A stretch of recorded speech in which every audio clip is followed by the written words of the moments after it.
എല്ലാവരും ഈ ന്യൂസ് കണ്ടില്ലേ? എനിക്ക് നല്ല ദേഷ്യം വരുന്നുണ്ട്. 19 വയസ്സായിട്ടുള്ളൂ, അപ്പോൾ ഇതിന് കല്യാണം കഴിപ്പിച്ച് വിട്ടിട്ടുണ്ട്. പാരൻസിൻ്റെ നിർബന്ധം കാരണമായിരിക്കും കൂടുതലും അങ്ങനെ ആവാനാ സാധ്യത.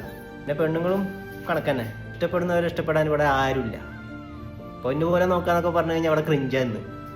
ഇങ്ങനെയുള്ളവർക്കൊക്കെ പെണ്ണുണ്ട്. അവസാനം എന്തായി? ഇതുപോലെ ന്യൂസിൽ വന്നുകൊണ്ട് ഇങ്ങനെ നിൽക്കും. എൻ്റെ അറിവിൽ തന്നെ ഇഷ്ടംപോലെ ആൾക്കാരുണ്ട് കല്യാണം കഴിയാൻ നിൽക്കുന്നവർ. ഇതൊക്കെ കല്യാണം ആലോചിച്ച് ചെല്ലുമ്പോൾ ജോലി, വയസ്സ് എല്ലാം ഒരു വിഷയം. ഇങ്ങനെയുള്ളവരെ കിട്ടണമെങ്കിൽ ഒരു കുഴപ്പമില്ല അല്ലേ? അപ്പോൾ അവസാനം എന്തായി? ആ പെണ്ണിന് പോയി, അവരുടെ കുടുംബത്തിനും പോയി. നിറത്തിൻ്റെ പേരിൽ ഒഴിവാക്കിയത്. ഒരുപാട് ചെക്കന്മാരുണ്ട് ഇവരെയൊക്കെ നോക്കാൻ പറ്റില്ല. അവർക്ക് ചിന്തിക്കാനുള്ള അവസ്ഥയല്ലായിരിക്കും. ഇനിയെങ്കിലും ഒന്ന് മനസ്സിലാക്കാം. വീട്ടുകാരായാലും പെണ്ണുങ്ങളായാലും അവരെ സ്നേഹിക്കുന്നവർ ഒരുപാട് പേരുണ്ട്, നോക്കാൻ കഴിവുള്ളവർ. അവരെ നോക്കി കണ്ടെത്തി കല്യാണം കഴിക്കാൻ നോക്കാം. ഇപ്പം കല്യാണം കഴിഞ്ഞവർ വരെ ഒളിച്ചോടി പോകുന്ന കാലമാണ്. കാരണം എന്താ? ഇഷ്ടമില്ലാത്ത കല്യാണം.